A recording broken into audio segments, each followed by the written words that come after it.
Welcome to a guest episode of the NERO Show featuring Cam Nicholls. Cam has transformed how he's training and racing with a recent introduction of more carbs and sugar. We chat through how he's done it. I decided to run an endurance bike at Australia's toughest one-day bike race. And a quick wrap-up of Tour of Flanders, what we're seeing in the tech world, and Zwift stepping in on Strava's toes. All right, let's get into it. We're hot off the back of Grafton to Inverell, which is a big one-day road race here in Australia, in which these two gentlemen actually did quite well, first and fourth, if I'm not mistaken. I actually want to chat about the bike you were riding in at Cam, because I know there was offline discussions beforehand around what you're going to run, and Chris had his thoughts, and I think it's an interesting setup. So can you talk us through the bike you used for the Grafton? I will. Surely people want to know what bike won, though, not what bike came fourth. But I will. I took this was actually a bit of a risk for me. This is like a first world problem when you're really like stressing over which bike to take to a race. And the reason why I was stressing is because BMC is a partner of the channel. I'm very grateful for that. And I took on this bike as more of a content project, really, for YouTube. That was the reason why I decided to say to BMC, I'd like a road machine. And of course, I had this bike race coming up, Grafton to Inverell, and I was thinking to myself, well, maybe I should, rather than take one of these other race bikes to this race, I'll take an endurance bike. And that's essentially what I've done. I've taken the BMC road machine. It's a 01-2, and I've pimped it up to make it race ready for this 230-kilometre bike race. Just for those that aren't too familiar with the course too, because I think this kind of defines what bike you'd pick, is it's obviously long. There is a lot of climbing in it. There's like a 45-minute climb at 6% average gradient in the first 100 kilometres. Lots of rolling climbs towards the end, but there are long flat stretches where you're going to have to be pulling turns on the front, rolling through. So it's a weird mixed long endurance climbing, but also flat race. Quite a difficult one to... And that's what sort of factored into the decision as well to take an endurance bike, because I thought maybe in the first 100 Ks I might be at a disadvantage, but in the back 200 Ks I might feel like I'm at an advantage because of the fatigue factor that comes into play in a 6-hour bike race. But the problem with a lot of endurance bikes, I think, when you get them stock, is they're kind of set up, I don't really like using this word very much, but in a bit of a Hubbard spec, like designed for, just cruising around. So this came with a 50-34 spec with Dura Ace. So that's just not enough gearing for racing. So the first thing I did was change that to a 52-36. I would have preferred a 53-39, but unfortunately they weren't available. So 52-36. It comes with some DT Swiss ERC 1100 die-cut 45mm wheels, which are apparently DT Swiss's endurance wheel with a 180 hub, but they're still 1,300 grams. They're a nice fast wheel, but they call them an endurance wheel. Reading the specs on the DT Swiss website, it doesn't tell me the internal. I couldn't find it anywhere, but apparently they're wider. But I changed them out to some Creative Ultras. So they're a 58 on the rear, a 50 on the front. That's got a 24 internal on the Creatives as well. So I was able to get a nice wide, girthy spec on my 28 GP 5000s, which I put on there. Tubeless. So they're 28s, but they actually balloon out to a 31. And I changed the cranks. So the cranks were the Dura Ace 172.5mm cranks that had a power meter on the bike as well. So it interestingly came with a power meter. And I just changed that out to some O'Leary carbon cranks. 165mm, and the power meter I use are pedals. So those three changes for me made it race ready, and it also took off just over 400 grams. So the bike spec was 7.5 kilos. This is for a 54, which I think for an aero bike, that's okay. But for an endurance bike, where you're not really getting those aerodynamic advantages, I thought that was a bit too heavy. So 7.1 it ended up being without pedals, I thought was pretty good. And I was super grateful and happy and I reflect now, I'm like, that is actually a bike that I could race on moving forward, even though it was a bit of a risk, because it just it worked really. I think once you put a nice set of wheels on any bike, particularly race wheels with nice tyres. What are the other bikes? Sorry, I can't remember. What are your other options that you could have run that you have at home? So I'd been training a lot. So I got that bike about 4 weeks out of Grafton to Inverell, and I had been training on the BMC 11-speed rim brake non-electronic bike. So that was potentially an option. The problem with that bike is that you can only get like 26 millimeter wide tyres on it. And also, it was a 52-36 front and I think 11-28 on the rear. So I was running out of gears just doing the local bunch ride. So I didn't think it would be suitable from that perspective. And I had a Chapter 2 Coco as well. That's a bit heavy and not the type of bike I'd want to take to a 230-kilometre race. So they were the two options I had. No, it's interesting, isn't it? So you didn't have the option of a team machine? I've sold that off, Okay. and a team machine is hopefully something that I will have at some point in time. But this was the only bike I had, so it's what I took. And interestingly, now I reflect, and this is the whole purpose of the content project that I'm doing. It's like the bike. Obviously, when you partner with a brand, it's very hard to make content on a bike, like say in terms of a first look or a review, because people know that you've been given the bike and will poke holes at that content pretty quickly. But when you're doing something like, here's the bike that I should probably ride, because I'm a 44-year-old, male that poor flexibility, doesn't look that good on a bike.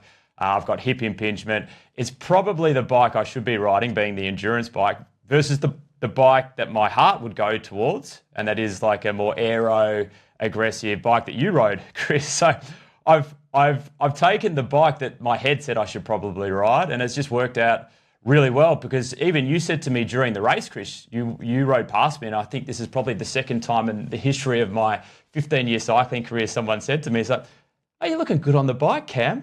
And I'm like, no one ever says that to me. So that geometry. I was just playing with your head, Cam. I was just trying to get in your head, sort of work you over. Oh.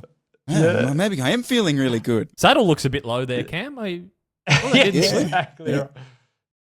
Well, no, it's interesting because obviously I rode with you up around Noosa, and I wouldn't say it. You just always looked a little bit sort of scrunched. Would be how I would almost just describe it. Like that you were just a little bit big for the frames that you were on, and that was the first time because I think you might have rode two different bikes when I was up there at the time, but that was when I saw you on that bike. And if you'd told me that was an endurance bike, I would have been quite surprised, just because the position that you seemed to manage to adopt looked like a really like a modern aero position ultimately, which is not something, no offense, that I'd sort of pictured you in the past. And so whether that's just a combination of you being comfortable with the tires and the wheels, but also the geometry of the actual endurance bike, I think there's a lot in that. Yeah, no, definitely. I think there's a lot of people out there in my position where they lean towards the aero aggressive setup, when in actual fact the endurance geometry setup is probably more practical for them. So that's kind of the whole nature of this content project that I'm going to have on my channel, and this racing it sort of really feeds in nicely now. And I think, looking at the BMC road machine, those stand alone compared to other endurance bikes, the thing I did like about it is some endurance bikes are really on the endurance side, so they're really relaxed. You probably wouldn't race on them. The beauty of the BMC road machine is BMC tout themselves as a performance brand, so they want to always lean towards the performance side. So in terms of geometry, it is a bit more aggressive. The back of the bike, I don't know if you can see, the tube shapes are quite aerodynamic.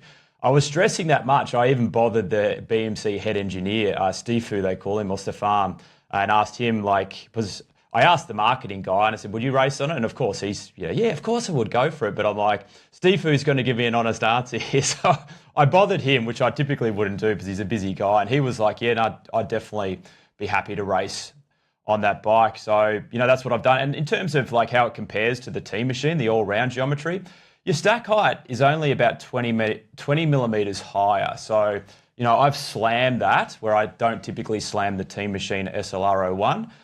So I'm not too far off where my typical position would be. And in terms of reach and all the other bits and pieces, external to some fork height length and a few other random bits, the actual geometry is quite similar to the Team Machine SLR01 all-round BMC race bike. So then what's the gain there? Is it more comfortable? Can you actually feel it? Really way more, I can feel it. Yeah, the comfort is incredible. I got to that end of that race, and I know we're going to be talking about fueling strategies, towards the middle of this podcast, and that probably had a lot to do with it. But I had no discomfort issues, no numbness, no sore neck, no stiff shoulders. And for me, who's somebody who has poor flexibility, I'm not a symmetrical guy like a lot of people out there.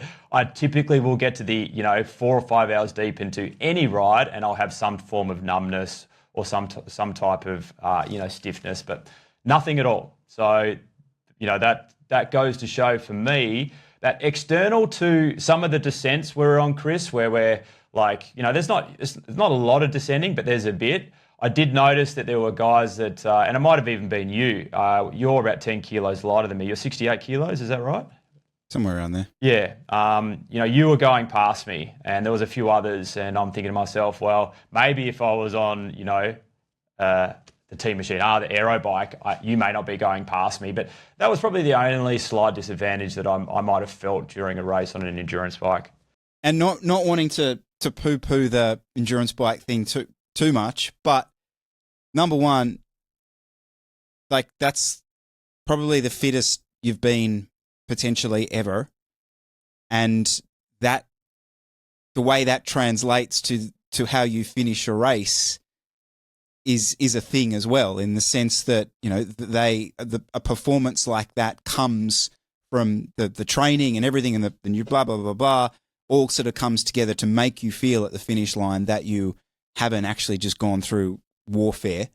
And also just on the back of Jesse's point, the change from a tubed narrow rim brake wheel set to 28 mil, 24 mil internal, that is an absolute stratosphere. Well, difference. Is that what? So did you had 28 what tires? Victoria Courses from the case you've been working through? No. So I reached out to Michael, who's the owner of Creative, and I said, what's your best? So I've kind of leaned back into tubeless, which is maybe another story in itself. After years, ticking them off, Jesse, one by one. We even got Patrick Leno on them. Yeah. Did you? We're getting there. Yeah. So the BMC road machine comes stock with the Vittoria Corsa Next Generation 2, and they were 30 millimeters. And yep. I got Aaron from my local bike shop to set them up as tubeless, because I was like, you guys have been going and waffling on about it for so long. And I'm like, okay, let's give it another go. This is my 4th go at it. And I started riding with it, and external to getting some random weird slow leaking flat in the rear, which no one could figure out. The PSI was dropping by 15 overnight. I took it into 2 bike shops. They couldn't figure out what was going on. But I was like, okay, I'm no longer looking at tubeless in the way that if I get a flat, if I get a puncture, it'll seal and I'm all good. I'm looking at more in terms of rolling resistance on harsh roads, on the chip seal, rolling over bumps and divots, getting more speed. And I was really narrowing in on that thought process, which I typically haven't done before. And there's some roads here, Chris, as you know, you go out the back and they become quite harsh. And I was like, okay, I get this now. This actually feels a lot better. And my tire pressure was 60 PSI. I normally probably would have run it at 80 PSI at least with tubeless in the previous goes at it. So when I put these wheels on, I rang Michael and I said, what's your best tire combination? Let's go full all in on tubeless. And he said awesome. the GP 5000 TTTRs. Okay. Aaron I bought some of those. I then took on the way to driving to Grafton. I stopped off at Aaron because he's about a half-hour drive, and I got the tyre changed. So I'd never actually ridden with these tyres before. I was just all faith on Michael from Creative, and they actually measured it at 31, or just a touch over 31. So the 28s went to a 31 with a 24 internal. So then I was on the Silka tyre pressure calculator. I rang Craig Wiggins on the way down because he runs these tyres. What are you running yours at, mate? Because we're a similar weight. And then I was on this. I was like, I am deep in a rabbit hole. Welcome to me every weekend. Go on. I am deep in a tyre rabbit hole. What's happened to me? I was like, I never used to lean into this chat. I reckon you guys have affected me. So anyway, I ended up running them less than what Craig runs them. Because he's got the same wheels and the same tyres. He runs his at about 60, 61. I was running mine I think I measured was 31, not 28. So the tyre pressure calculator said, I think around 56 front and maybe a 58 in the rear. And that's exactly what I did. And the wheels and the tyres, in combination with the frame, being an endurance frame, was just so good. Just felt amazing the whole way. Had your best race ever. All right, thanks for listening, guys. We'll catch you next episode. Lewis, welcome. Tune in next week to how we turn YouTubers onto tubeless. Next week's guest episode. So, have you gone back to riding the rim brake bike since you've been home? I went to take it out yesterday and I've snapped a cable. So I turned around within about 100 metres and I was back on that. So interestingly, with the tubeless, and this is what's put me off it, and I know what people out there are going to say, oh, you're not running the right this and that, and, they get into the weeds. But about 2 days after getting back from Grafton, I got a flat in the rear on, with the GP 5000s, and it didn't seal. And that's the fourth time in a row that's happened to me within the first 2 to 3 rides of riding tubeless. I seem to get a flat and it doesn't seal. It's so very frustrating, which I think is very uncommon. I don't know. Maybe the tubeless gods are against me. So are you getting a puncture, i.e. the tire, like something is like glass or something is getting into the tire? It was glass. It had come out. It wasn't a big, it was tiny. It should have sealed. And I don't know if we get very humid weather up here. I don't know if that humidity goes into the tire and to the sealant, and that affects it from. I don't know, but it just didn't work. So currently on this bike, I've got a TPU in the rear. The only thing that I did find sometimes is poor quality rim tape would mean that you would get sort of leakage through the nipples, the spoke nipples, and you could lose pressure that way. But that's, again, quite a bit of a niche-ish issue. Well, I think compared to some of the other changes you've made for Grafton, probably the bike is, unfortunately, not the biggest one. I think it's the sugar, the carbs that have done it. I watched your video breaking down your whole fueling plan. Can you give us a quick recap for those that haven't watched that video, what your fueling plan was for the race? Because it sounded like this was, in the most annoying term ever, a game changer. It was. As someone who's ridden since 2009 to now, I actually did make changes in 2023. I work with a sports dietitian, Steph Cronin, and she was the one. I actually had to This is actually embarrassing for me to say. I started doing YouTube videos with Steph Cronin on my personal channel in 2020. And she was talking about this from the get-go, and I was actually editing the content. I was making the videos. I was listening to her say it multiple times, and I wasn't implementing it. And it took me to physically pay her and work with her in 2023 to fully absorb, listen, tweak, adjust, and then implement. And in 2023, the biggest thing that road race I did then was the Tour de Brisbane, which is like a 3 or 3.5 hour race. And then I didn't race all last year. I was focused on work and other things. And then this was the first big proper race that I had done since I had this carb strategy and a 6-hour carb strategy. And it's shocked me even more the impact that it's had. And that for the race, and this was done in training. And Chris, I think I want to point out a comment that you made under the video, which is so true about not just about the event, it's about what it enables you to do in training and the associated adaptations that you can gain from that. But I was aiming for about 200 grams of carbs before the event. I was doing that in training as well. And that's as per the science. The science says 1 to 4 grams of carbs per kilogram of body weight, 1 to 4 hours before exercise. And I was 76 kilos at the time. So I was about just over 2.5 grams of carbs per kilogram of body weight. And then for the event itself, I was aiming for external to hours 2 to 3, where the climb was a 45-minute climb. It's hard to get a lot of carbs down. I was aiming for about 125 grams of carbs per hour. And that's what I was able to achieve. And what shocked me about that race when I went back, and this is what I articulated in the video, is I looked at the data after 6 hours in the legs. That's a very important thing to note. After 6 hours, and Chris attacks, and obviously goes on to win, but my ability to jump on his wheel and stay on his wheel and produce, 400-500 watts for a sustained period with 6 hours in the legs, that's something that I've never, ever been able to do. Not even after 3 hours, let alone 6. So, what's the biggest change that I have made in the last couple of years for the last 2 races I've done over 18 months? It's the sugar, it's the carbs. And the reason why I have been banging on about it in content quite a lot, and I've got an email newsletter, which we do at the RCA, and I just keep sending stuff out there, the same story, and I know you guys repeat it on your podcast, is people out there still do not do it. And I am shocked because they may not race, and that may be the reason, but they still want to do well in the bunch ride, or they still want to beat their mates, and everyone should be not necessarily doing 100 grams per hour, but they should certainly be looking into this and thinking about it, because it is, as you said, Jesse, it is a game changer. There's no hiding behind it.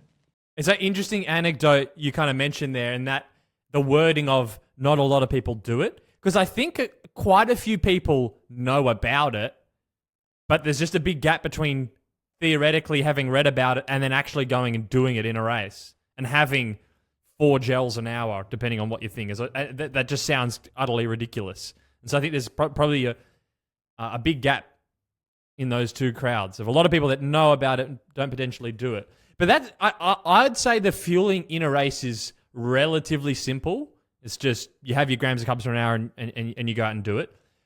Did you make any changes in related to your training? Because I think you also mentioned your FTP was at 360 and obviously fitness was really good. Did you have training, nutrition changes as well? Or was it just the carbs in? No.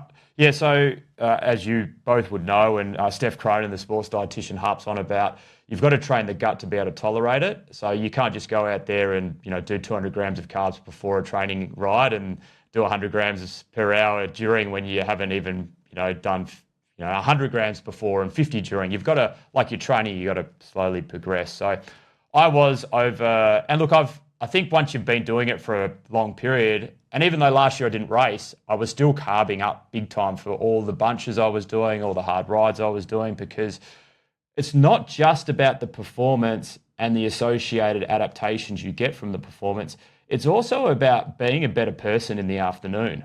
I can tell you right now, I used to be grumpy, irritable, I wasn't, bashing my kids or anything like that. Yeah, but you'd get the 3 o'clock, you're like, oh, fucking yeah, Dad, come jump on the trampoline, can't be bothered. The kids would argue, I'd snap, and I'd never liked that person. With this revised carbs, strategy, I don't experience that anymore.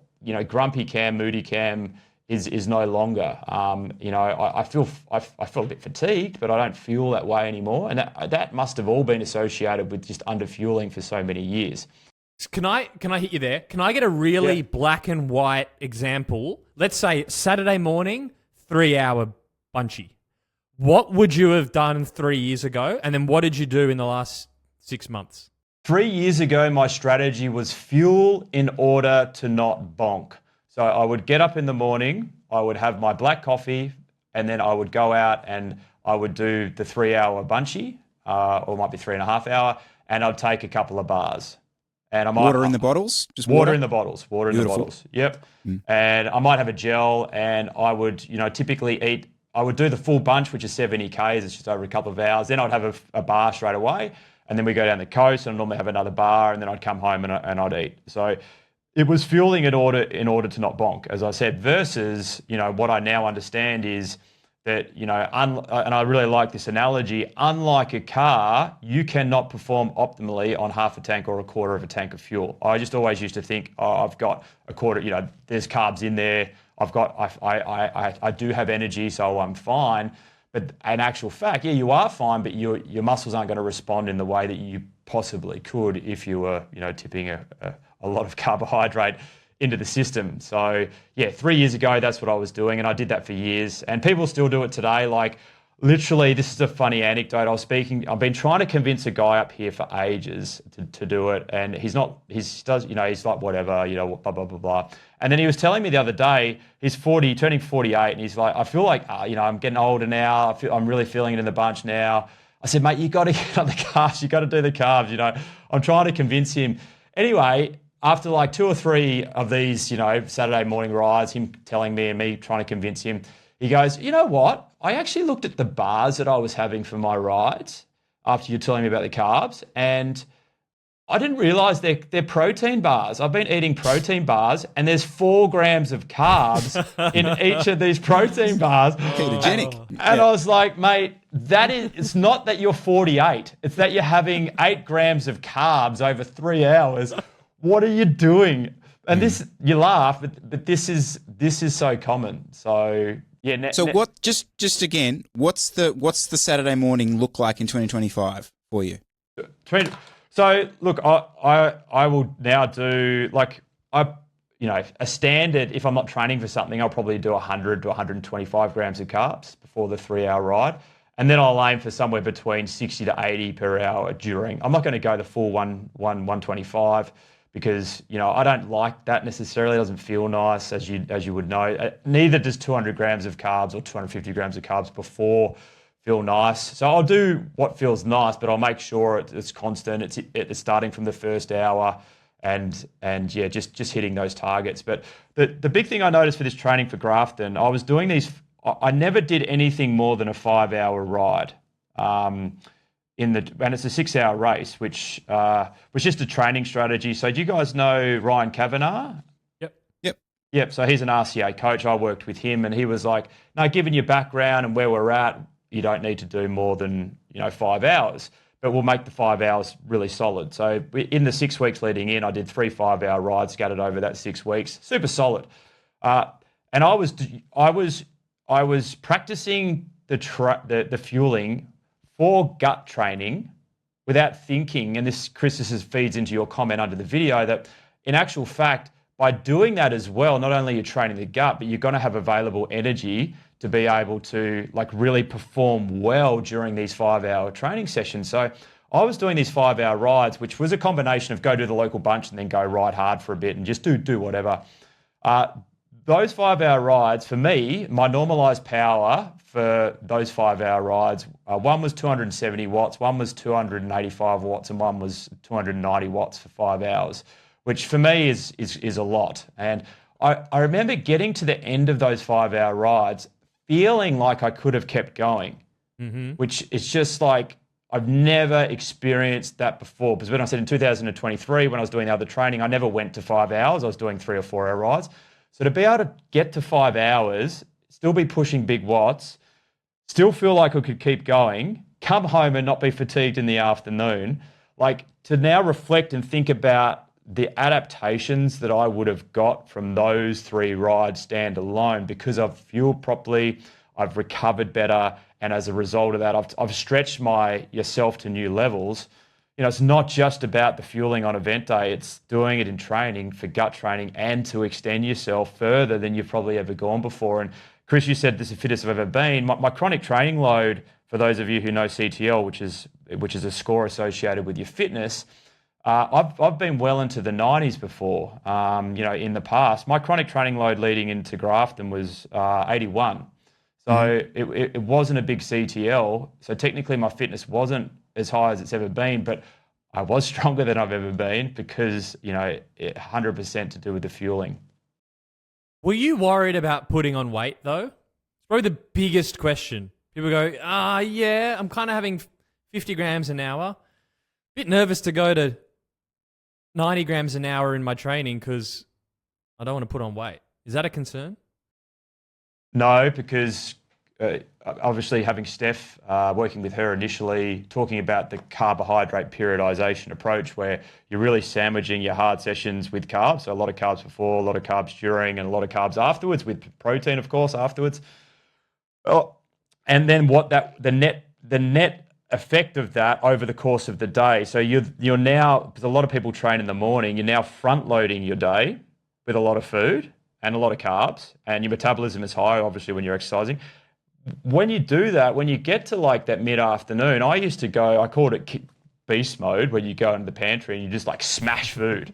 Like I stopped doing that with that carb periodization approach. When you're having so many carbs, like I wasn't doing that anymore in the afternoon, and the evening I didn't feel like, the ice, the coconut ice cream I used to eat, and eating a lot of dinner. Even my portion size went down because I'd properly fueled for the session.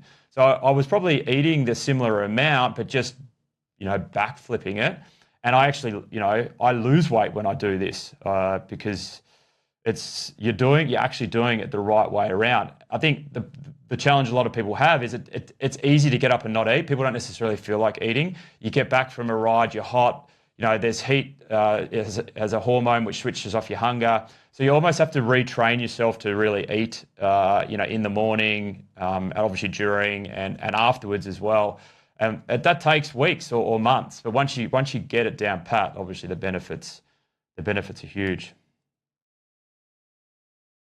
Can I ask you, Chris, about? I noticed you had you're on the sugar. You just go the sugar. So I'm a bit of a fiend for, buying stuff and wasting money and buying gels and all this kind of stuff. And I know Jesse, you do this as well. But it's the first time I've seen it. And I think there was another guy in the break, or maybe another two, that had a sugar flask as well.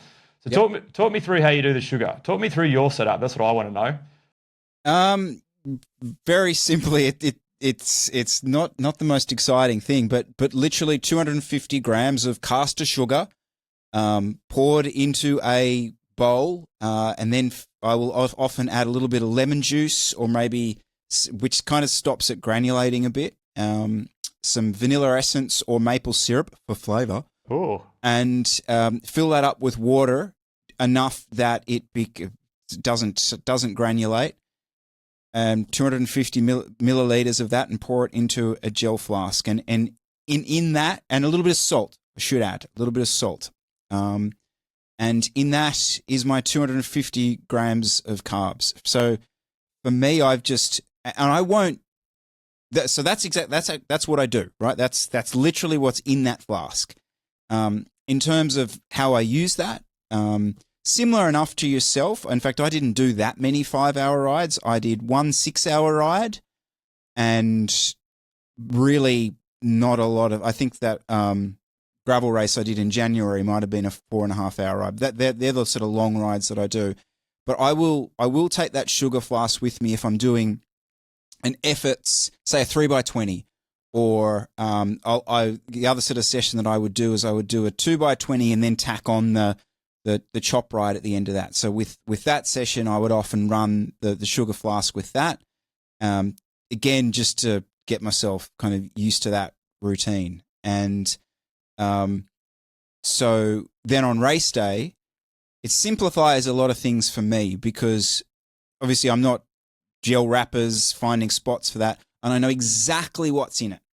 And I know exactly, so down to the thing that by the first feed zone, I will have finished that first sugar flask. I'll take a second sugar flask at that feed zone, and I'll have that finished by the next feed zones. And I just know that's it. It's not constantly taking things. It's just very simple. How do you know? Because it's like I've never actually seen it before, but how do you know how much you're squeezing out? Because with a gel, for instance, I go, all right, I have this whole gel, I've had 40 grams. With that, it's how much did you say in one hit?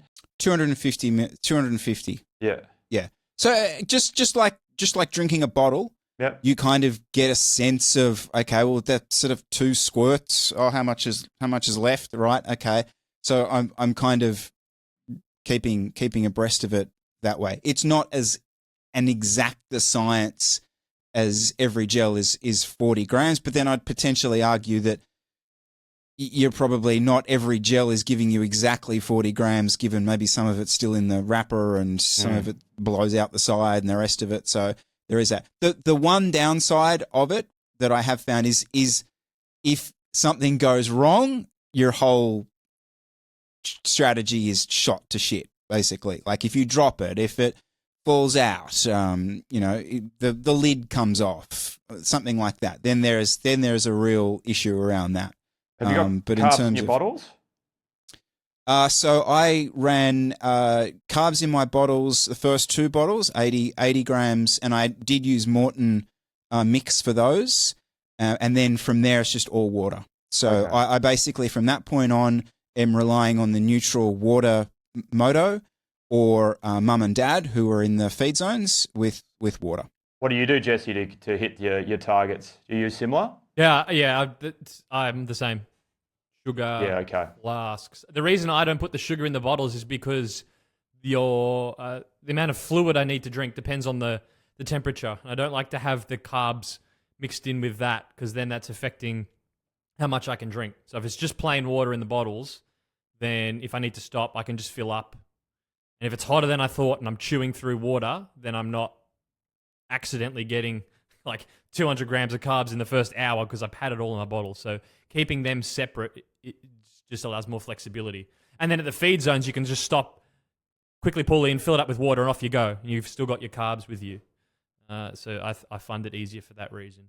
I will also, the newer gels that have 40 grams of carbs, the Beta Fuel ones and the Mortons, I could also go to them, like 2 of them an hour, plus maybe a bar if I want some solids. Like, they're also super easy. It's just cheaper to use the sugar water. I do use for caffeine, I use the Beta Fuel gels, the nootropic ones for caffeine. Yeah, okay. Yeah, I was going to ask you, interesting about the caffeine, because I know you're a big fan. I've watched some of your videos and you're a big fan of caffeine. What do you make of my caffeine strategy for this event? I wonder if I could have gone more. And obviously, you need to be able to tolerate it. But I went black coffee to get me going, which probably would have been 150 milligrams of caffeine at the start. And then I waited until the very end of the event, like the last 90 minutes, I had a gel with 100 milligrams. And then with 45 minutes to go, I had another gel with 45 milligrams. My coach, Ryan Kavanagh, he didn't like the gels because he feels like you're not getting the full 100 milligrams. He'll normally take a no dose. So he was saying for future reference, he'd recommend a no dose. But I ended up doing, 150 milligrams before and 200 towards the end. Like, what do you make of that? If it's cold and like at Grafton, you could be going a lot higher. You could have 1, 2, or 3 doses at 3 to 5 milligrams per kilogram of body weight. So if you're having a few, I wouldn't have 5 milligrams per kilo of body weight. That would be used in research if they were just having 1 dose. But there's a reason why the Beta Fuel gels are 200 milligrams each. That's for most people at a normal body weight. That's more closer to a research dose. Like 100 milligrams is almost nothing. It's not a dose that's getting you towards what they're using in sports science that has proven results. You'll probably feel it. You get a bit of a tick up, but so for me at sort of 80 kilos, if it's cold, I might do 3 nootropic gels. So that's 200 milligrams each. So that's 600 milligrams. And I'll also try and do that at the end of an event in the second half. Okay. I always like to save it. So yeah, you could have like tripled your caffeine. Something you could. Interesting. That's a lot, but you won't sort of phase it throughout an event or a ride. You'll front load it and back load it. Oh no! I wouldn't have any at the start if I can avoid it. Oh, it depends how the race plans out. Because part of the reason why caffeine works is mental. It's psychological. It lowers the RPE, and so that there is kind of a tolerance effect. Whereas if you're doing a 6-hour race and you're having 200 milligrams on the start line, when you have 200 milligrams 5 hours in, part of that mental effect is going to wear off, and so I prefer to save it for the harder parts, which is generally in the back half. The only time that would change would be if it's a race where I think I'm going to be in a lot of trouble in the first 2 hours, then I'll just start my dose at the start maybe, or at hour 1, and then just have to keep ticking it over every 45 to 60 minutes to keep it topped up. Chris, I just wanted to go back to one of your things on your training, because I always wonder how you stay so fit all year round, because I kind of like get back from these events and I'm like, I just like rip the band-aid off. I can do like 3 months structure, I can work hard, but then it's just part of my personality. Other things take priorities, and I've always thought maybe there's another way to keep a certain level of fitness all year round without actually having to overextend. And you seem to do it very well. You mentioned that you only did like 2 big rides before Grafton Inverell. What are you doing in between? So if you're doing like, I'll give you an example. So me leading into Grafton Inverell, I was doing between 10 to 14 hours per week for about 6 weeks, which is quite a lot when you've got other priorities, And I did 3 big 5-hour rides. And then I did some smaller 3-hour rides and then some 1-hour rides, more intense stuff on the trainer. But what are you doing to keep the volume up? Can I just, Chris, I want you to answer that. Can I just ask you about your training there, Cam? Because I also went on your Strava. Is everything you do on Strava, or is there anything hidden? I'm pretty sure it's all there. Okay. I have nothing to hide. Okay. To be honest, I'm quite shocked. That's not a lot of training for what you said was like a 350, 360 FTP. How did you get that response from a relatively modest input? Like, that's a high FTP for someone training 11 hours a week. What was it before? What kind of step up did you see from the start of the year? It's hard to say. I actually trained for a triathlon at the back end of last year. So I did the Noosa triathlon. I was doing a lot of work around threshold, and sweet spot. And then I had a bit of time off in November. I was just a bit dirty on myself at the back end of last year because I hadn't done an event all year. I've been focused on work, and I was kind of reflecting on the year as you do when it gets to New Year's, and I was a bit down. So on New Year's Eve, I just I'm signing up to Grafton Inverell. So that's when I did it. And when I signed up to Grafton, I think my CTL was 61. So my fitness wasn't that great. And I only had like 2.5 months to really get super fit. So I've spent the first month or so just, long, strong endurance, sweet spot. Went to Adelaide for the TDU. I actually got sick. So I had 6 days off before I went to the TDU. And then when I went to the TDU, I didn't ride that hard at all. And then when I came back, I'm like, well, I need some accountability here. So I signed up with Brian Kavanagh and started working with him. And the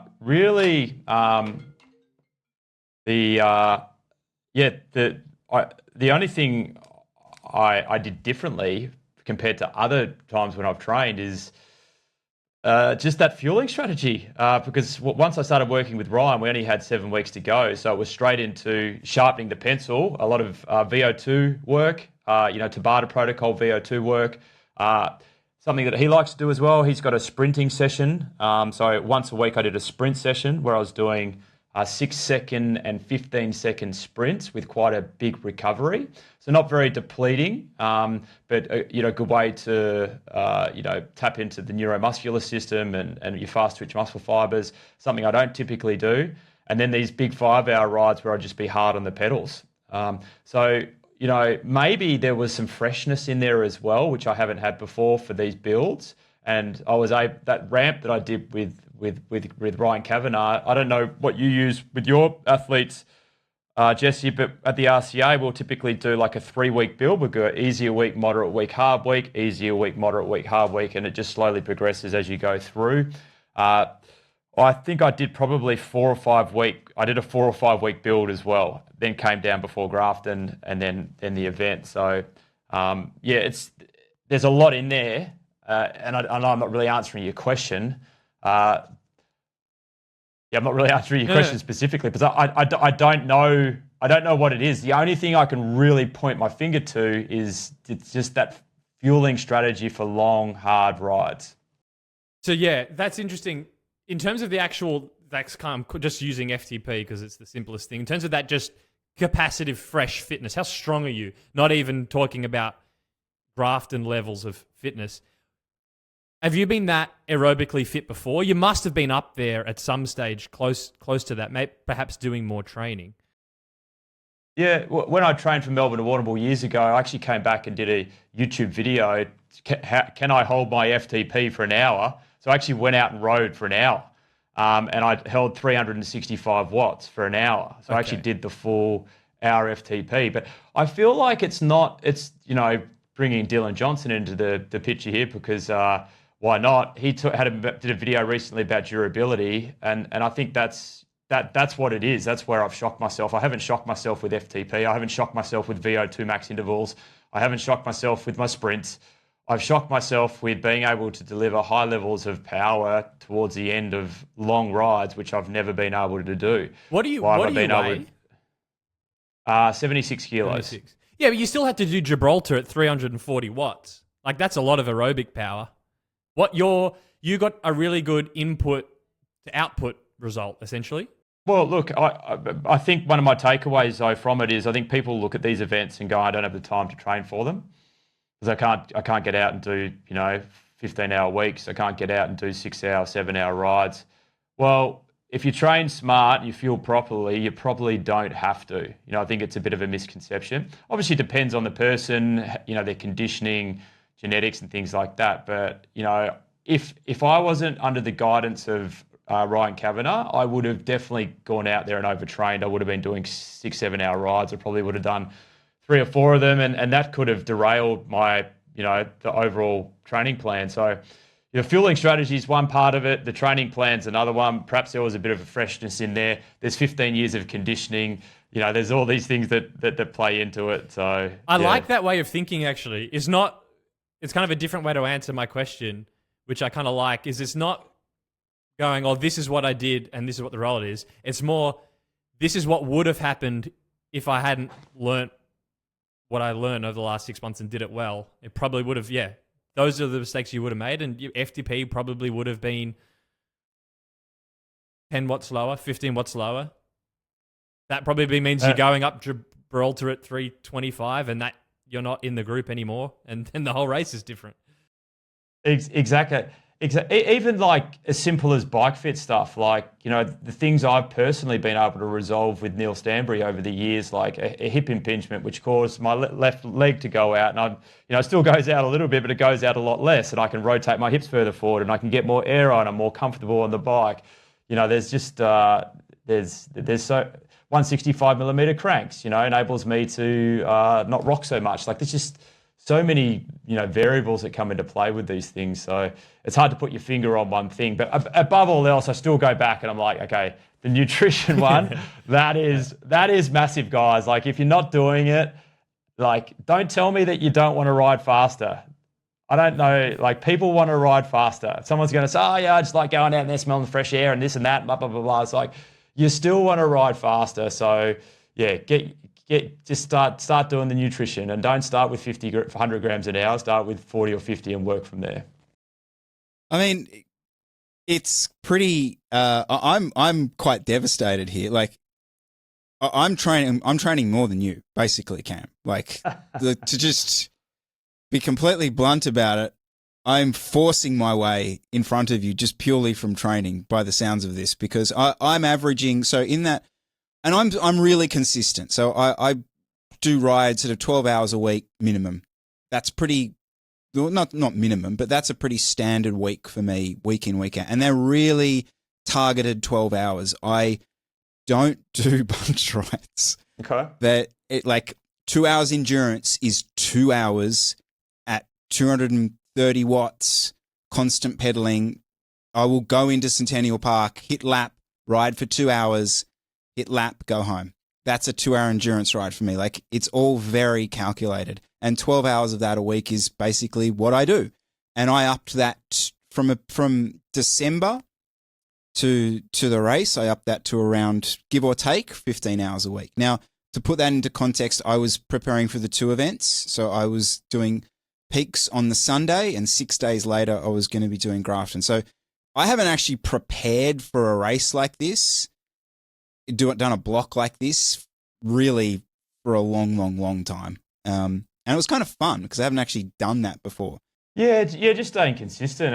It seems to me that you've got an ability to follow a plan and get out there and get it done week in, week out, which is a unique in itself, because a lot of people don't have that discipline.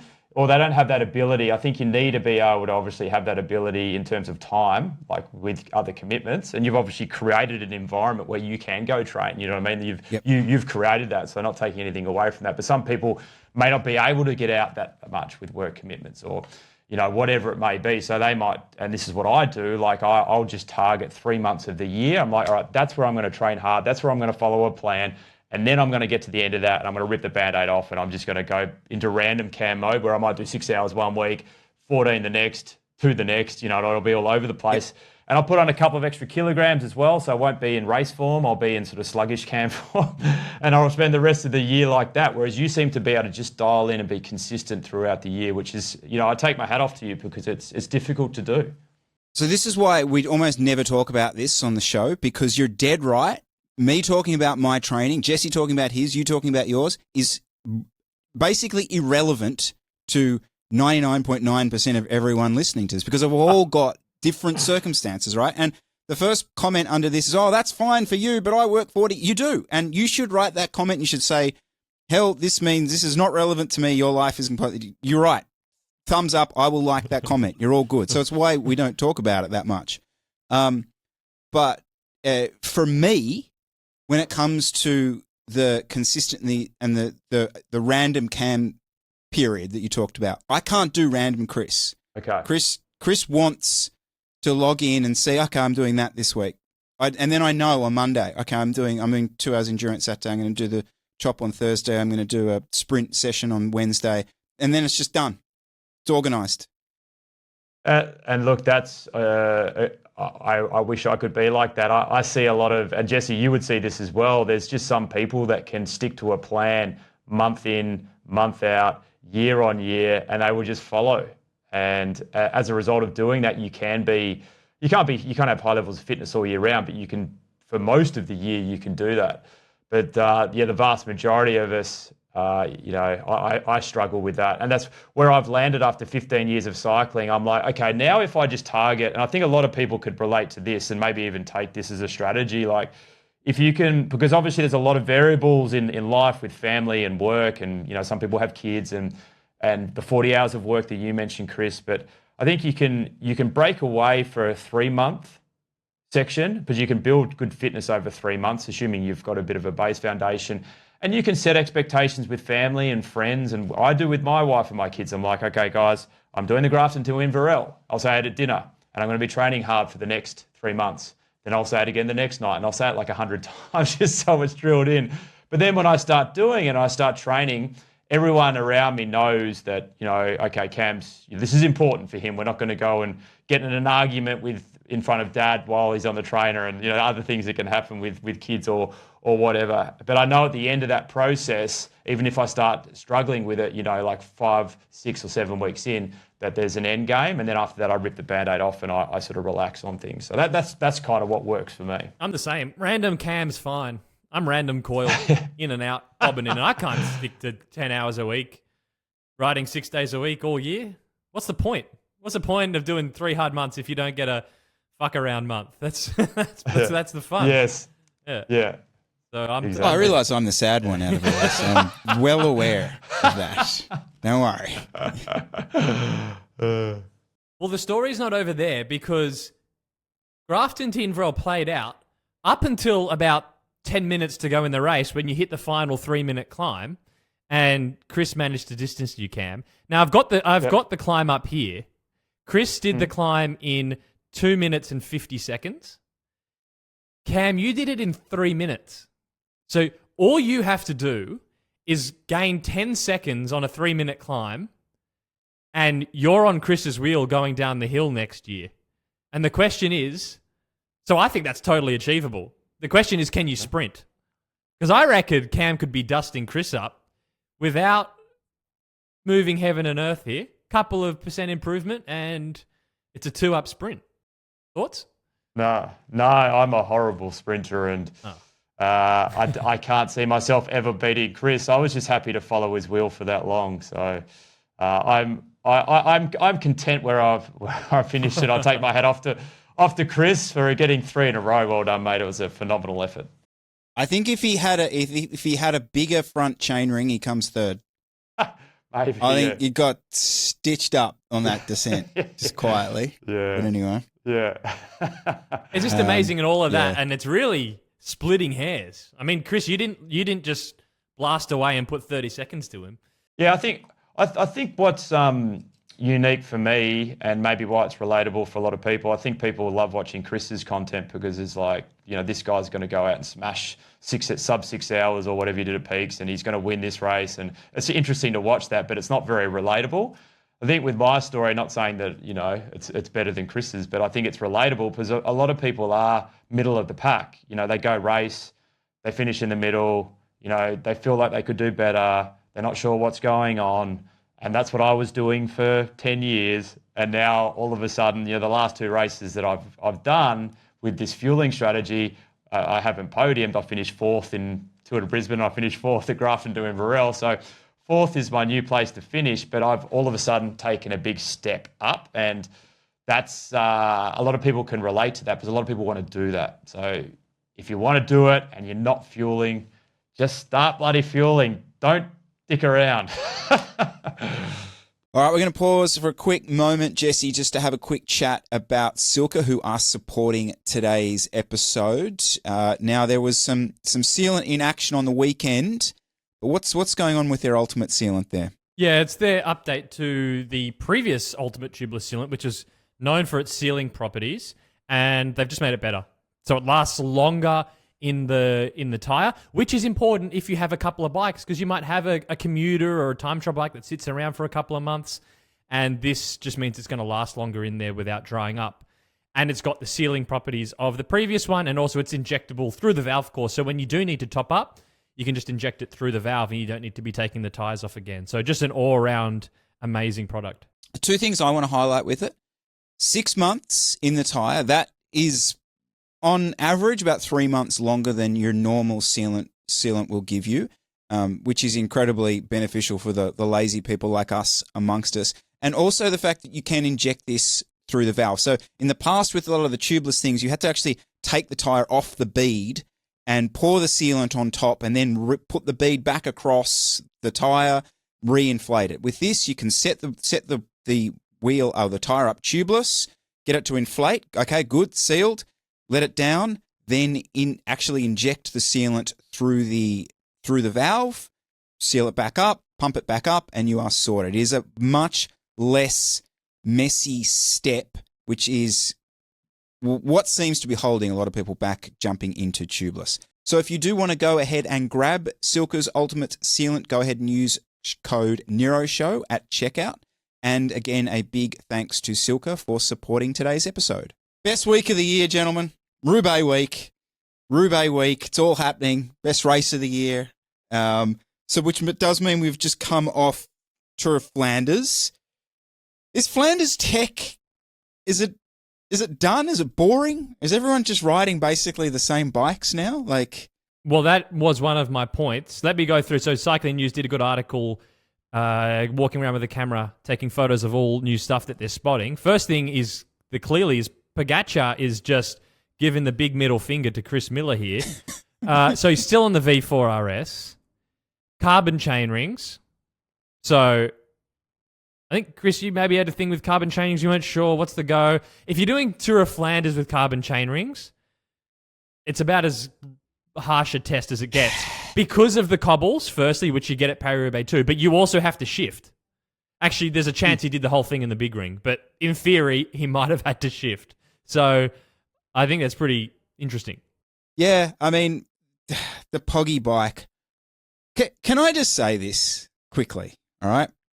Tadej Pogačar is setting the bike industry back decades by continually dominating on a bike that is not as good as half the rest of the peloton, because then you just get to hear the chat of, oh, well, if it's good enough for him, we've always got this out clause because he's there winning on this bike that we know is not fast.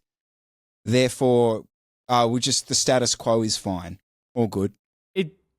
It kind of annoys me, but it's a weird flip, because you'll remember we went through quite a few eras of pro riders being forced to ride stuff they didn't want to ride so that brands could sell it to us and tell us how awesome it was because a pro rode it. This is opposite, where they have better stuff that most people think is better, and then the pro rider chooses not to use the new stuff, even though it actually is better. And I can't quite get my head around it, especially when he's still running 30s on the V4RS. It's not a tire width thing. If he had 32s, you could maybe say they weren't going to fit on the Y1. But, yeah, it's a bit of a change in dynamic. I'll say that.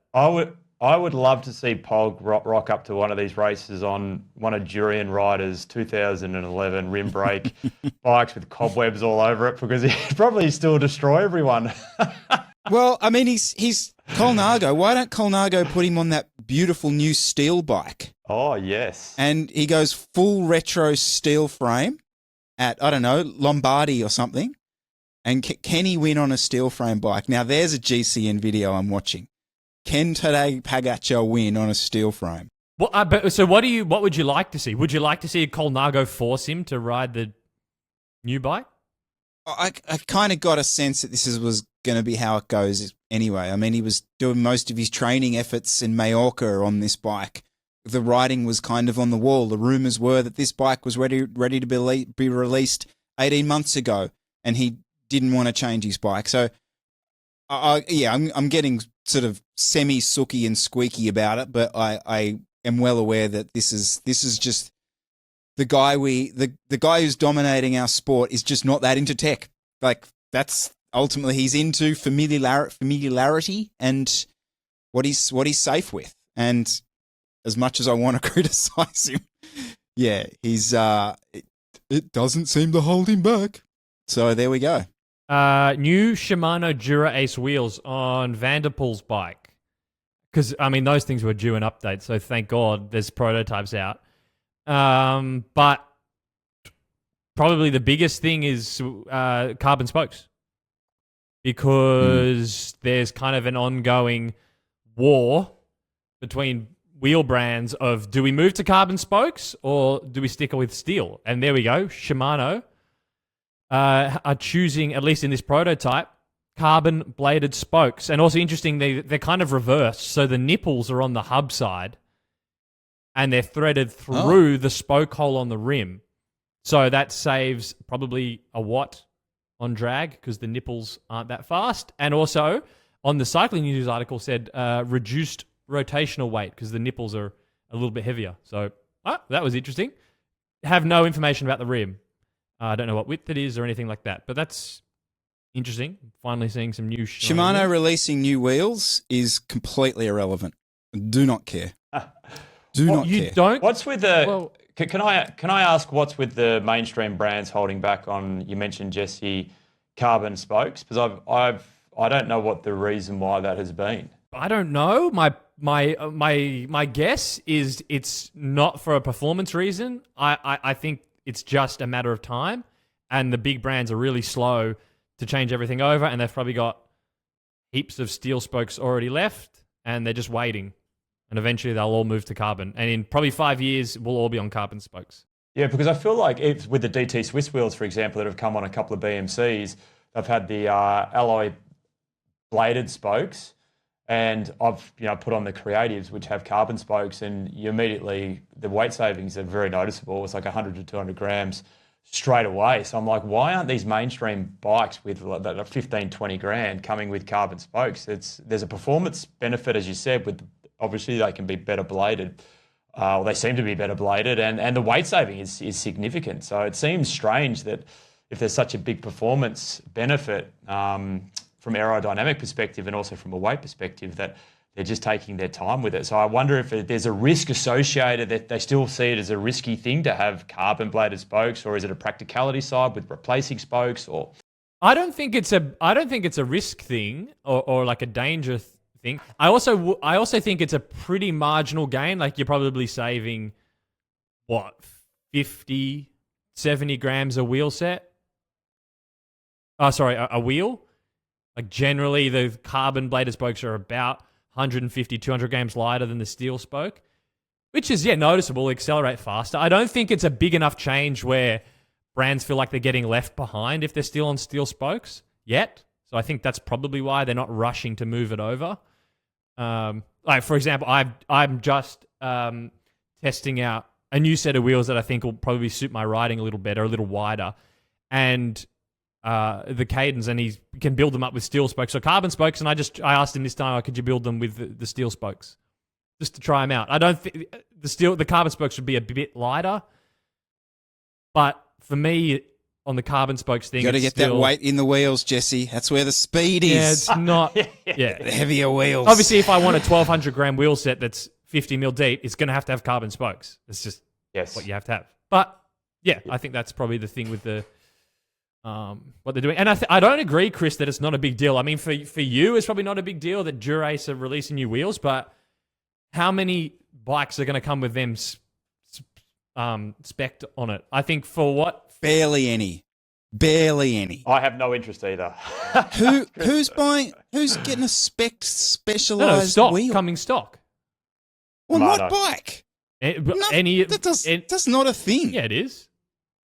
No. Yeah. Like any of the brands that are doing Shimano builds that don't do their own wheels will consider moving to the Dura Ace ones as part of the build. I think DT Swiss have got the market. Them, FSA, Envy, I think they're your... Envy? What bike shop are you shopping at? I don't know many stock builds. It's DT Swiss clearly have a killing. Visions? I don't see many Visions coming stock. The DT Swiss wheels, which I've banged on about a gazillion times. Well, the Tudor riders are on the DT Swiss gravel wheels, which basically have a road internal width of 24 internal.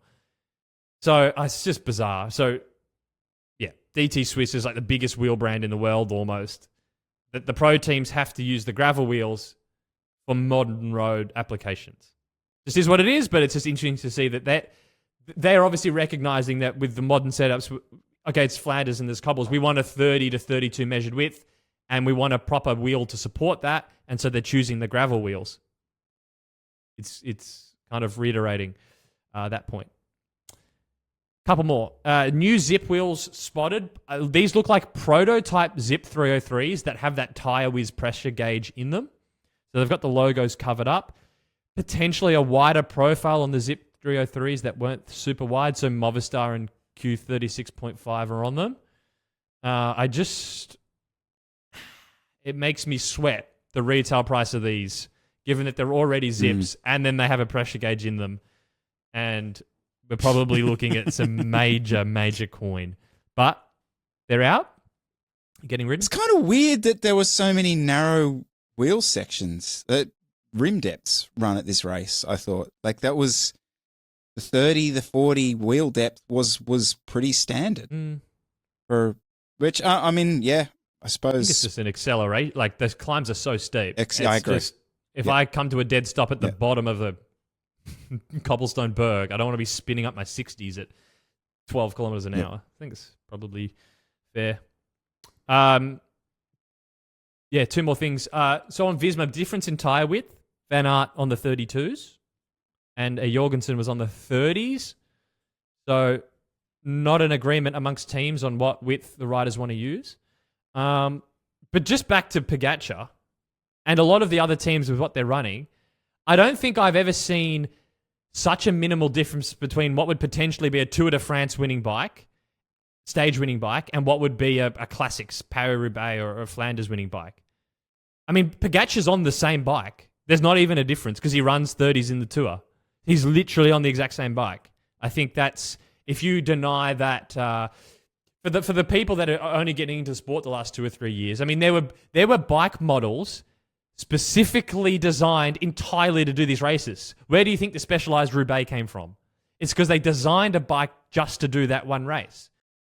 The whole Trek de Marne Spartacus edition, literally for this race. Yep. For these races. And now we're in a position where the bikes are so comfortable and still light and still just as fast that there's now almost no point really changing anything.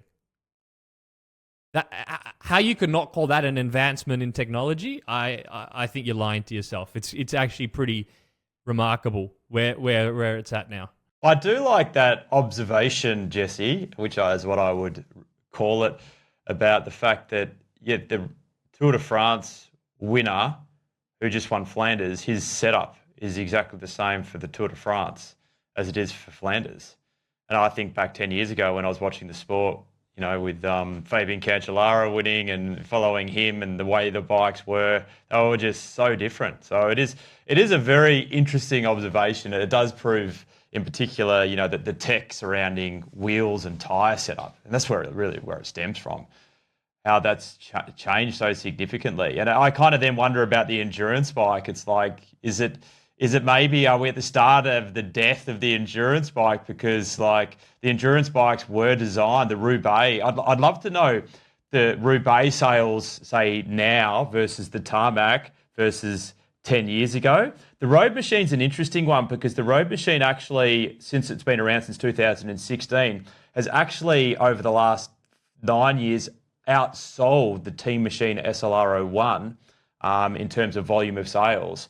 In a year twice, which is pretty rare for a bike brand to have that. But it's not the case now, and I wonder if it ever will be, given the fact that what you've just described. The only thing I always have with those stats from bike sales is us and the people we're talking to is still just like a little section, and then like the majority of sales is just someone that has no idea, and that's the one that kind of seems like it suits them at the shop.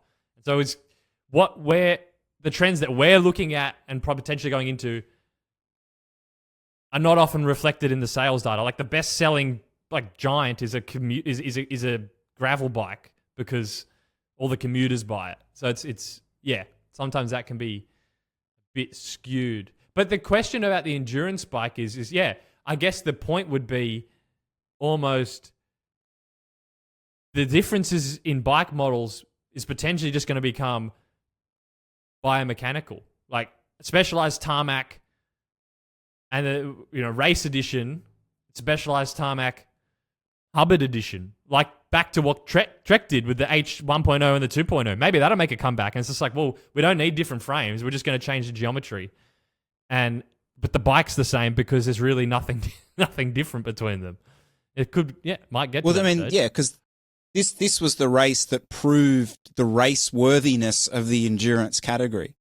And so once that goes away and you don't have Cam Nicholls trying to prove the race worthiness of the endurance bike category, you are left without much. Can I just say real quick, the one bit of positive nod to a Chris Miller spec is the one thing not holding me back, but obsessed with the SL8. I think it's class bike, all the rest of it. Always the one thing was, I got to run those stupid bloody tubes. Aha!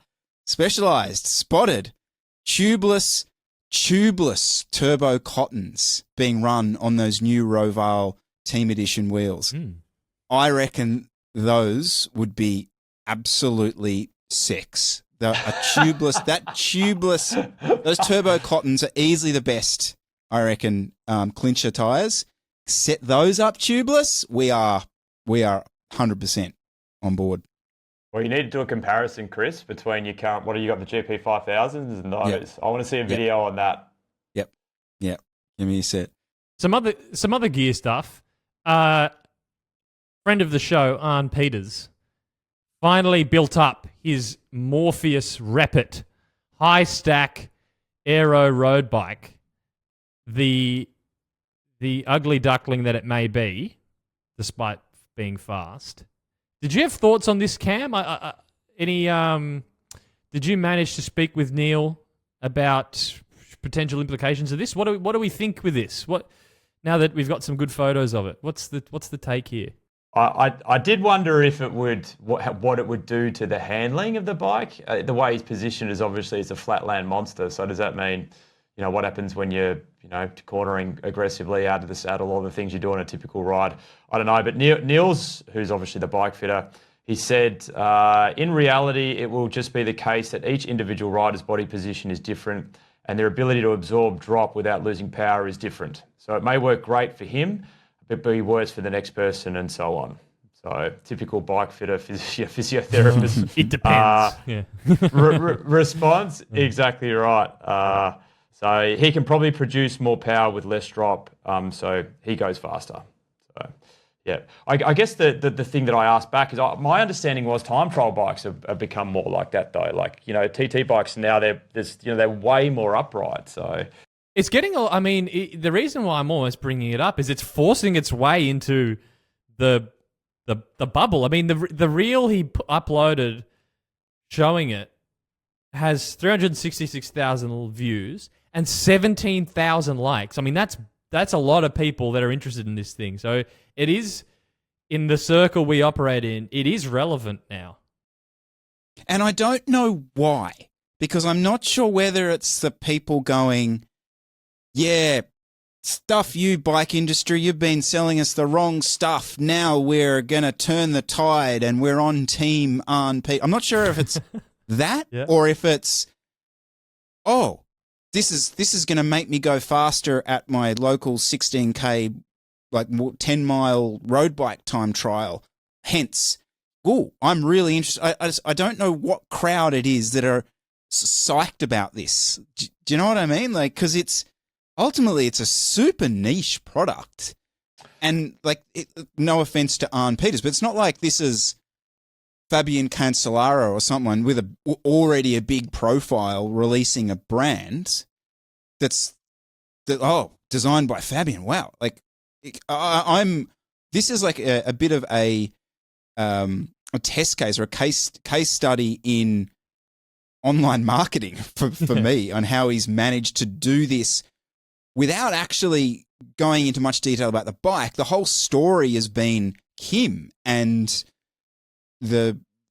what his experience has been, and these cute reels about different positions and all this sort of stuff. So I don't know, maybe he's certainly tricked the algorithm when it comes to Instagram. Like, he's just on top of it. Yeah, I probably have a layer which is just speculating to add to that, and that is just my experiences with the Elves Falath Evo. Remember that bike? Mm-hmm. It's a really bricky, beasty looking aero bike. And I remember that content series that I did on that bike, which was heading towards the end of the boom of doing Chinese bike reviews and first looks and stuff, where you just do any Chinese bike first look and it would get like 30, 40, 50,000 views no matter what. That content project was the last one I did on a Chinese bike that did really well. And I remember when I sold that bike, it's the only Chinese bike that I've ever sold that just sold straight away. And the inquiries just started coming through as soon as I put it online. So I think there's a lot of appetite for these beastie, aggressive, meaty looking, different looking aero bikes. There certainly was with the Elves Falath Evo, and perhaps this falls into that category. I don't know. But watching that reel, he did have some good stats about, how many less watts he had to produce to deliver the same amount of speed. So, people like to go fast. He was ticking a few boxes there. I think you're right to something. I think there is a bit of a slice of the audience who are a bit anti-industry of, we've been sold this molded thing that is kind of mushed around so everyone can enjoy it, and I'm giving up big gains here, and just it all plays into the look of the frame, and it's the whole thing is quite interesting. So I think that's and there's me. I'm kind of reflect, like, why do I care? I think it's almost. You don't have to, Jesse. You don't have to. Oh no, he does. No, he does. Yeah. It's because you're kind of sitting here going, what if he is like?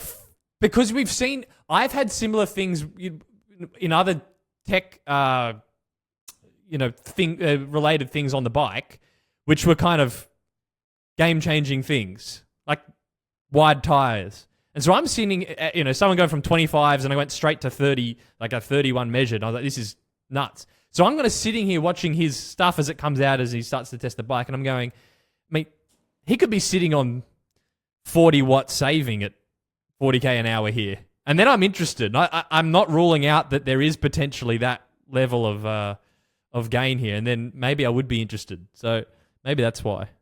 All right, we're going to do a couple of quick fast bikes or dogs. Now, Cam, I'm not sure if you've seen us do this, but essentially viewers send in pictures of their bikes, the specs, and we slam them, or we say that they're fast. And this is a safe environment. We're all friends here, but we tend to cut straight to the chase when it comes to our thoughts on these bikes. And it's good to have a third person here to see. So I don't know, hopefully you can see these. I think you might be able to see them in the notes. We're going to start off with a Windspace Agile, bought using a Hambini discount code. Glad that was thrown in.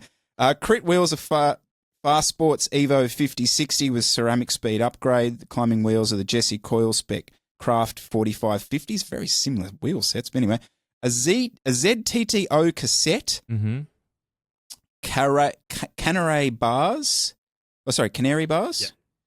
Yeah. He then went to AliExpress and went nuts. So he's gone Cybre Carbon 165 cranks, Cybre chain rings, Cybre bottom bracket, Asioma dual power meter, Hope RX4 4-piston caliper with Galfa rotors, Silka titanium cages, wheel top group set with over 5k miles and 0 issues, and the weight as pictured is 7.4 kilos. What a roundabout way to have a 7.4 kilo bike. By God. Yeah. That is... There's a bit of Morpheus about this. What? There's a bit of... There's a little Morpheus back end, I reckon, in there. I've got good things to say about the Windspace Agile frame.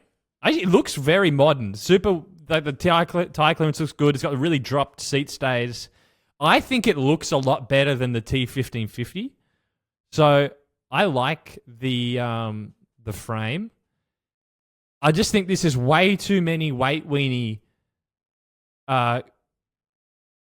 sacrifices to then end up with a bike that's 7.4 kilos. I mean, I guess if you didn't do it, it'd end up being 7.8.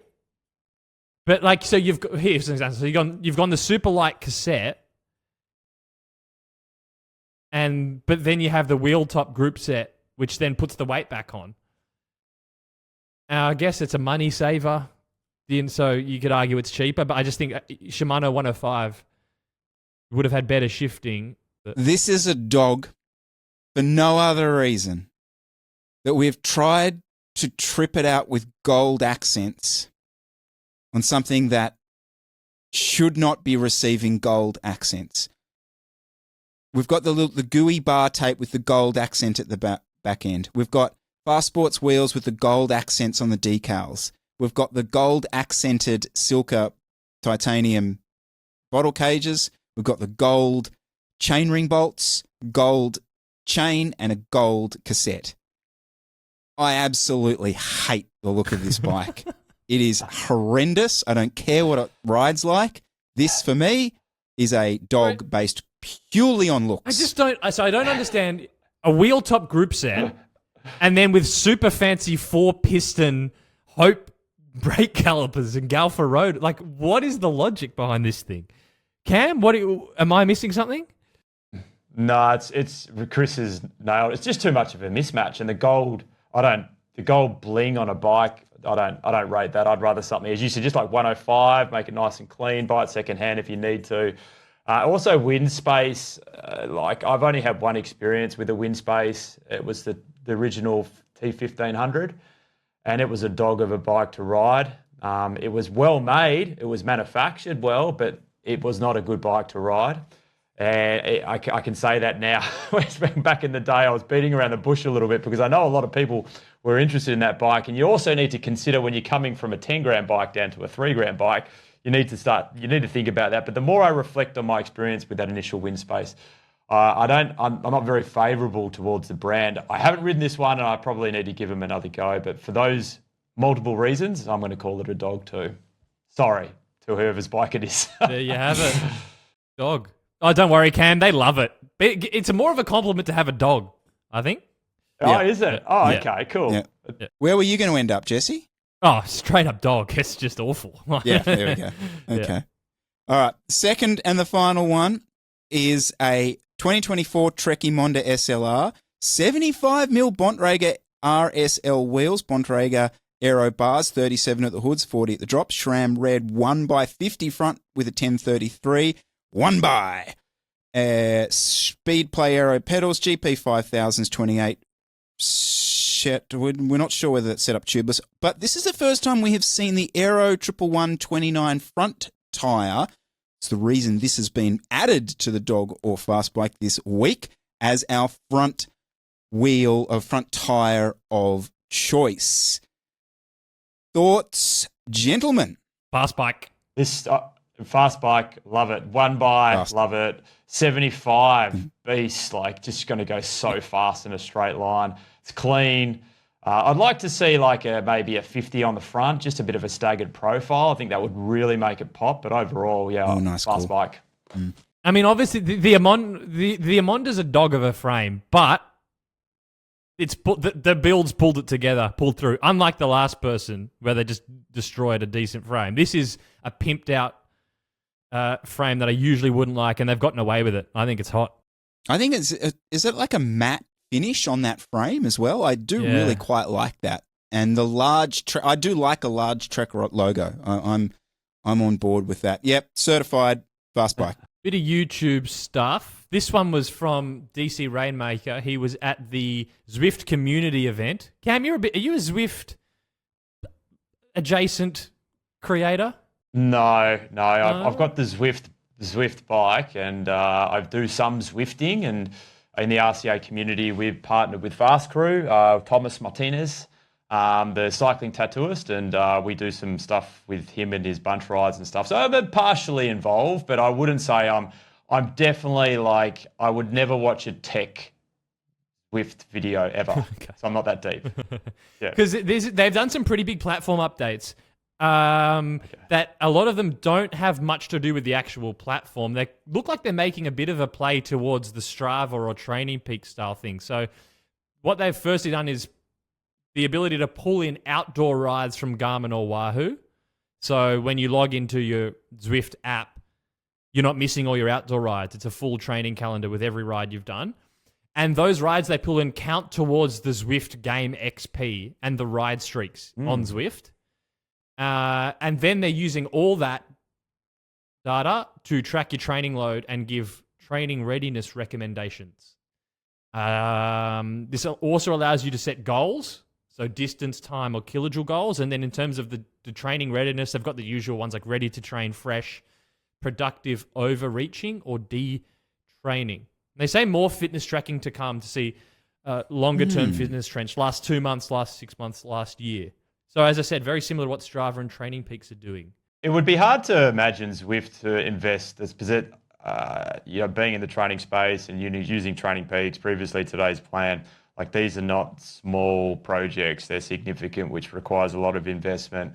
I would be very surprised if Zwift haven't done their market research with their community and figured out that this is something that people want. I kind of, like, as somebody who doesn't use Zwift a lot, but I do appreciate in the RCA community, I know, like, we've got a lot of Canadian and American, northern parts of the US and, Nordic region members, and they just spend, 6 months of the year on Zwift. So they're probably, not using many other applications. So maybe it makes sense for those types of people to have more readily available training data. And then, of course, when they transition to outdoor riding and end up back on Zwift, to have that full year of data, they're visible for them to see. I can see how it would definitely be relevant to certain types of people in certain locations. So if you're in Canada, so what you're kind of saying is, because you're in Canada, you spend all winter staring at the Zwift app and you kind of become comfortable with that. And then, if it pulls in your outdoor rides through summer, you don't have to then change over to Strava or Garmin Connect or something because you're kind of used to that interface. Possibly. I just know, like, it's a much, like, I remember speaking with the GM of Zwift when I was doing some stuff with them at the TDU, and they talked about, like, the subscriptions, for example. In Australia, people's Zwift subscription seems to be quite consistent all year round. People just constantly have a Zwift subscription because, you might still train on Zwift during the week because of bad weather or whatever. But in those regions of the world, so like Canada, it's literally people will have their Zwift subscription for 6 months and then they turn it off for 6 months and they're all outdoors and they just had a gut full of riding indoors. So there's obviously these location-based areas where it could make sense for those reasons, but I'm just speculating here. I still think it's to tap into that market and compete with a Training Peaks or a Strava. There is a lot that needs to happen technologically. So they must have done their research if they're going to step into this space, because it's a rabbit hole and it's not just set and forget. So good luck to them. What's the home of your cycling data? So by that, I mean, you know, when you upload your history, where is is it Training Peaks? Is it Strava? Where does Cam and Jesse's cycling history, heritage, where does it live? I'll go first. The initial look, it's always Strava. Live on Strava. Correct answer if you're trying to become a verified athlete. Well done. But I have never even clicked in the whole training section on Strava that has the training load and the training log and any of that. Training, power curve, fitness and freshness. Never used it. So I'm very, very black and white. As soon as I'm doing anything beyond just looking at the ride, I'm on Training Peaks straight away. So that's the CTL tracking on Strava. Don't care at all. Yep, I'm 100 exactly what you said. The only reason why I go into Strava actually is to take screen recordings for YouTube videos. That's the only reason why I use it. Other than that, yeah, you're notorious. You're always just morning ride. It's like, give me something, Cam. Morning or afternoon ride. I'm really bad with comments in there as well. People are dropping comments and I don't know what's going on in there. So, yeah. But I pay the subscription. So, yeah. I'm a Training Peaks.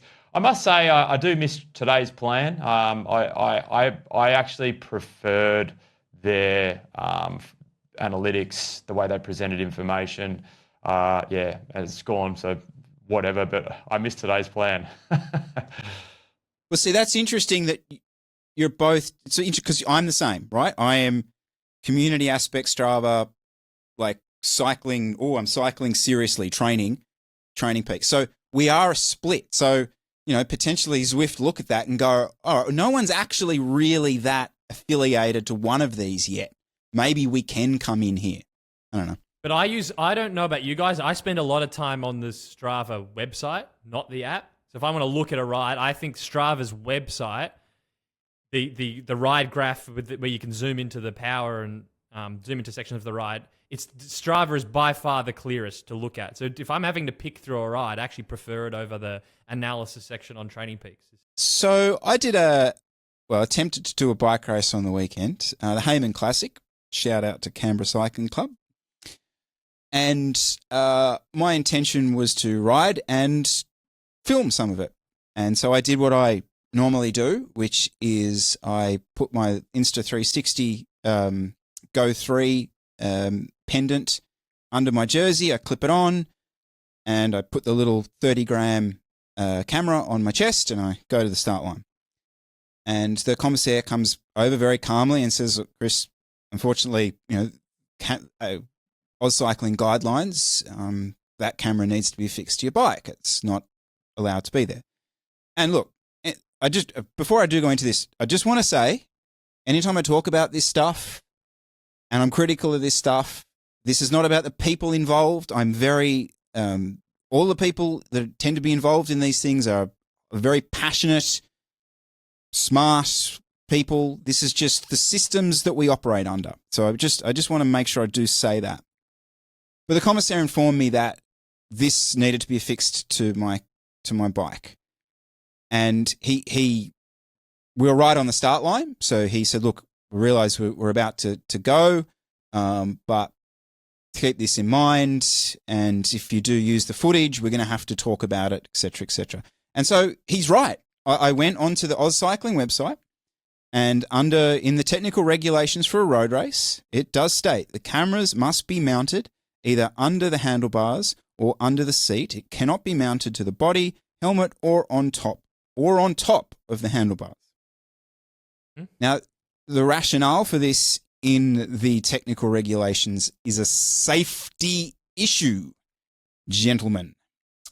My 30-gram camera is a safety issue. Well, I actually agree with them. It sounds kind of annoying now. I promise, if you had a GoPro chest mounted and you crashed and landed on your front and broke 3 ribs, you'd be praying it wasn't there. Yeah, I think the chance of crashing in cycling is already quite high, and anything mounted on your body or top of the handlebars where you're more likely to land on it. Now, is there research on the incidence of rib injuries from chest-mounted GoPros? No. I think this is well within the realm of just common sense. If you have a helmet-mounted camera and you land and it knocks something and it rips your neck to the side, it's just black and white more dangerous. Especially when they're not saying you can't run a camera. They're just saying, can we keep it in a safer spot where it's not going to interfere if you crash?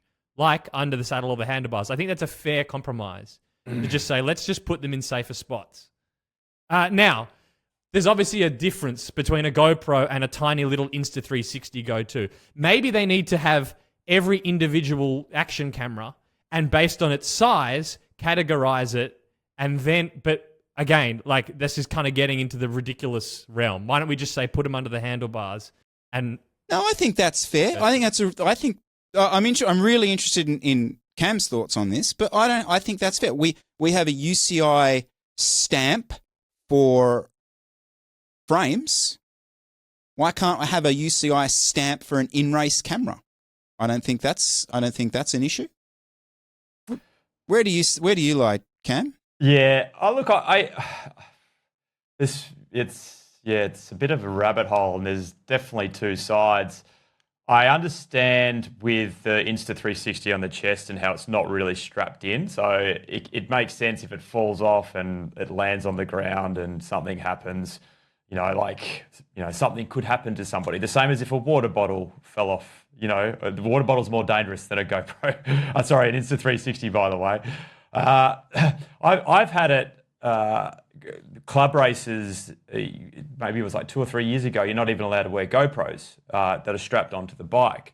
Yeah, we have club that races. Too. Yeah, and I think I just look at all these rules about cameras and shooting at some of these events, and it frustrates me because I know the sport of road cycling, at least in Australia, at an amateur and recreational level, is dying, or it's not doing too well, and having people rock up with a camera, willing to invest 10, 15, 20 hours into a piece of content that's going to help get that, sport out there a little bit more. And even if it was just one guy with 100 followers on Instagram, even that, and 5 people see it and maybe one person goes and races because of it.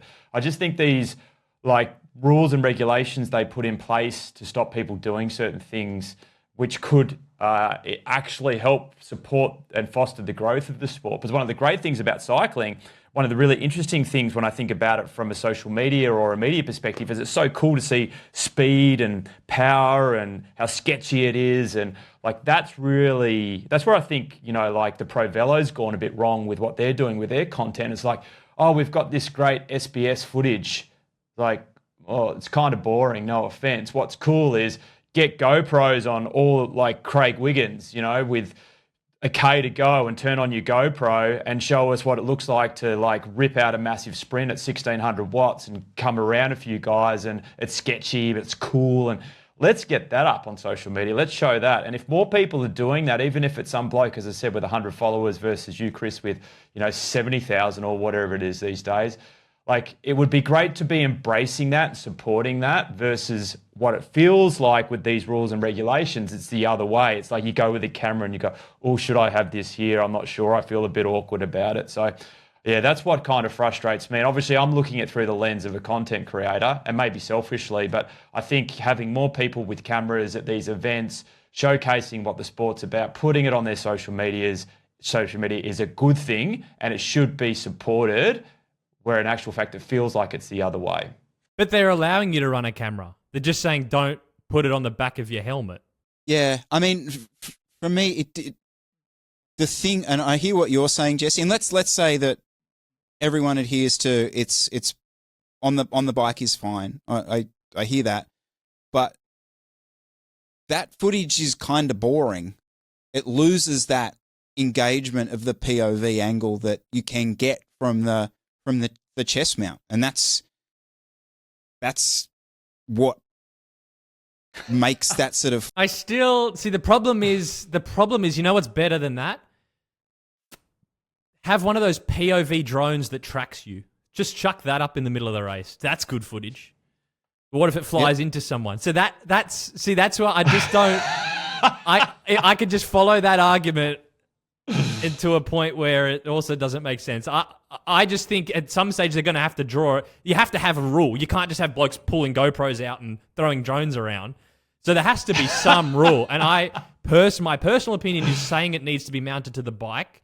I actually agree with that. But actually, no, I don't agree with that. I actually think I agree. I think it's okay. What would be better is like based on the size, have it individually inspected and assessed. But like that's like a whole. What are you talking about, Jesse? That's like total. That's not going to happen. So aside from having that, I think having it bike mounted is the next best option to stop a complete and total shit show. But I mean, the reality is of that particular race being 5 kilometers of gravel, it was safer for me, or less chance of this camera falling off, it being mounted to something, the human, that isn't bouncing as much as the bike. The bike is actually a far more dangerous place for that thing to come off than the bike. But look, anyway, we're getting into semantics. I will say, like, the commissaire involved was absolutely pointing the rule out to me rather than trying to, you know, in put his authority over the situation and make a stand on it. So this was a surprise to me, because I've advertised the fact, I think you have done as well, Cam, that's what I really like about this product, is that camera angle. That camera angle is what sells it to me. And so it's really sad to be told that I can't do that in a circumstance that I want people to see and go, shit, yeah, I'm going to go do that event next year because that looked amazing. Yeah. Like that's the only reason we're putting that stuff up. Like, we're not making content about the Heyman Classic to draw in hundreds of thousands of views. I can tell you that right now. It's to try and maybe get someone to do the event. But yeah, anyway. Yeah, and it kind of just does feed into that typical governing body, let's set a rule, and you know why some guy, you know, not the people at the coalface, but somebody in the back office, some bloke who's, you know, like 80 years of age, he's been in the company, he's been with the governing body for 40 years, just decided, yeah, let's not allow that. I'd rather see it actually people go do it. And then maybe if it does fall off and it takes down a bunch of riders, then we've got actually a reason why we can't do it, versus somebody saying, nah, we shouldn't allow that because, you know, this is an issue. Maybe that's just more of a new school way of looking at things. But more people out there promoting the sport, let them have cameras. That's what I think. But it's like, obviously we're just talking about cameras on bikes, but it's like this question applies to like a bazillion situations of like, do you just have a libertarian view, or do you draw a line? Where's the line? Is the line too far? Do we only draw the line after something happens? It's like, yep, yeah, that's what we do. Good. Yeah, exactly what we do. Anyway, I mean, I'm not a Formula One fan, but I found myself watching some of it again recently, and I'm amazed at the camera angles where they have and these things are going at 350 kilometers an hour, and they've got all these cameras mounted all over the car. I find that so impressive, and yet we can't even seemingly get one bike shot to work during the Tour de France. I find it's just anyway. All right, gents. Thank you again for your time, Cam, and congratulations on that performance. It was bloody fantastic. It was a pleasure to share the race with you as well. Absolutely. Congratulations on winning 3 in a row. So we might have Jesse to worry about next year. Yeah. So, well, actually, are you coming to Race Masters, Jesse, next year? Yeah. I mean, I'm up in Masters now. What are we? When is it? Yeah, I might. Yeah. Look. Okay. All right. Good. an option. Be careful what you wish for, Cam. We really just be careful what you wish for. We don't want him. Trust me. Yeah. All right, boys. We'll see you all real soon. Thanks again, everyone. Thanks, Cam. Thanks. Cheers.